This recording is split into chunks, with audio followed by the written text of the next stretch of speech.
गुरुर्ब्रह्मा गुरुर्विष्णू गुरुर्देवो महेश्वरा गुरु साक्षात परब्रह्म तस्मै श्री गुरुवे नमः। सद्गुरु भगवान श्री दत्तात्रेय यांचा 7वा अवतार कोणता ते जाणून घेऊया। एकदा दत्तगुरु बद्रिका वनात विश्वंभर नावाच्या बालक रूपात अवतरित झाले। तिथे अनेक सिद्ध पुरुष विविध प्रकारच्या तपांचे आचरण करीत होते। काही जण सिद्धी प्राप्त करून मूळ उद्देश बाजूला ठेवून अनेक सुखांचा आनंद घेत होते। सिद्धींच्या बळावर ते खूपच कामक्रोधादी विकारांच्या आहारी गेलेले होते। काही जण देवावर संपूर्ण विश्वास ठेवून त्याच्या ध्यानात मग्न होते, तर काही जण त्याच्या शोधात मग्न होते। कोणी आत्मप्रौढींचे वर्णन करण्यात गर्क झालेले होते, कोणी आस्तिकांचा पक्ष घेऊन तर कोणी नास्तिकांचा पक्ष घेऊन निरनिराळ्या विषयांवर वादविवाद करीत बसलेले होते। विश्वंभर दत्तात्रेय स्वामी सिद्धांच्या या सभेत एका कोपऱ्यात सर्वांच्या मागे जाऊन बसले। सर्व सिद्धांच्या स्वभावाची परीक्षा पाहणे व त्यांच्या गर्वाचा परिहार करणे हा उद्देश दत्तात्रेयांनी मनात ठेवलेला होता। दत्तात्रेयांचे ते अत्यंत तेजस्वी व दिव्य बालरूप पाहून सर्वांची दृष्टी त्यांच्याकडे आकृष्ट झाली।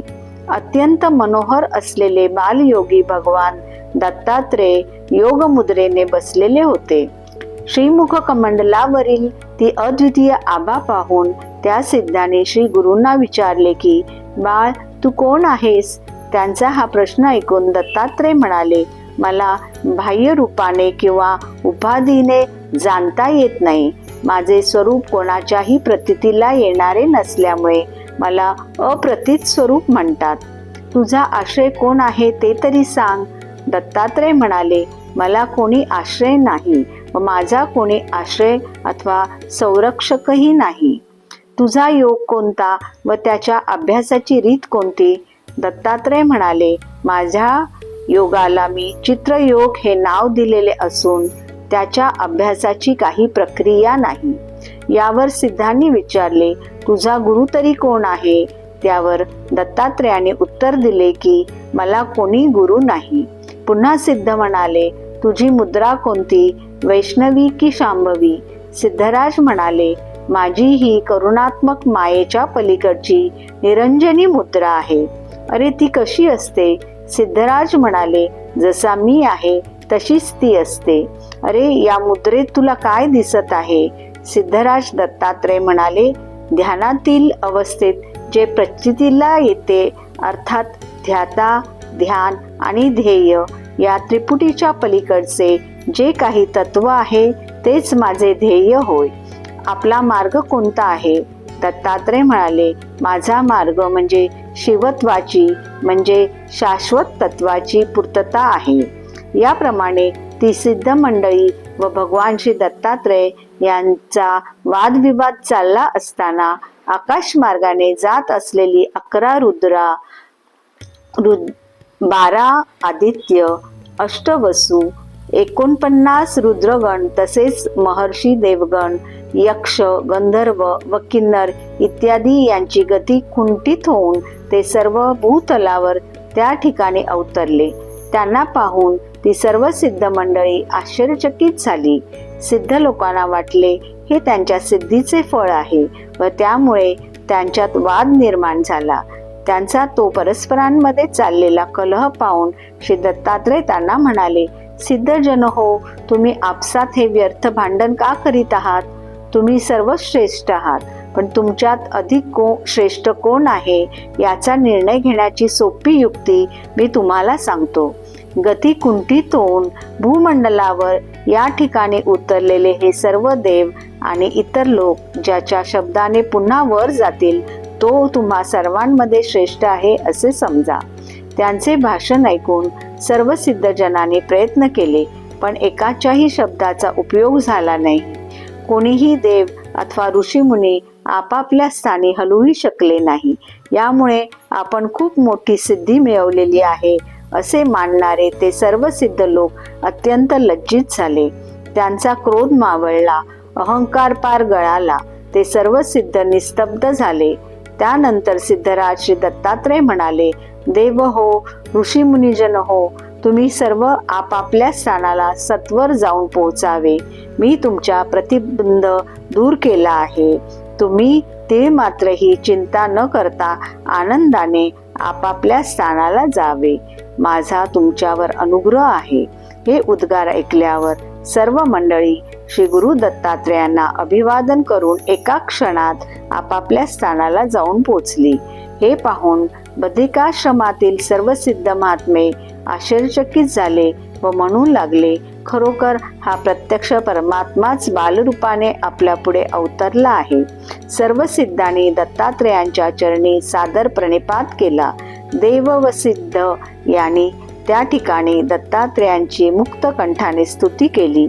सर्व सिद्धांना सिद्धी देणाऱ्या दत्तात्रेयांना सिद्धराज असे नाव देण्यात आले. दत्तात्रेयांचा सिद्धराज हा 7वा अवतार कधी व कशासाठी झाला? दत्तात्रेयांचा सिद्धराज हा 7वा अवतार माघ शुद्ध पौर्णिमेला मघा नक्षत्रावर प्रातःकाळी झाला. या अवतारात दत्तात्रेयांनी सिद्धांचे गर्वहरण करून त्यांना योग दीक्षा दिली. रहस्य, न्यास, कवच इत्यादी सर्व तांत्रिक पद्धतींचाही उपदेश केला. सिद्धराजांनी स्वतःच ही शास्त्र पद्धत सांगितलेली असल्यामुळे या पद्धतीला सिद्धराज आगम असे म्हणतात. म्हणून माघ शुद्ध पौर्णिमेला सिद्धराज दत्त जयंती साजरी करावी. या दिवशी दत्तगुरूंच्या कोणत्याही लीला चरित्राचे पारायण करावे. दत्तगुरूंची यथासांग पूजा करावी. सर्व सिद्धांत सिद्धाय देवाय परमात्मने सिद्धराजाय सिद्धाय मंत्रदात्रे नमो नमः. या मंत्राने दत्तगुरूंचे ध्यान करावे.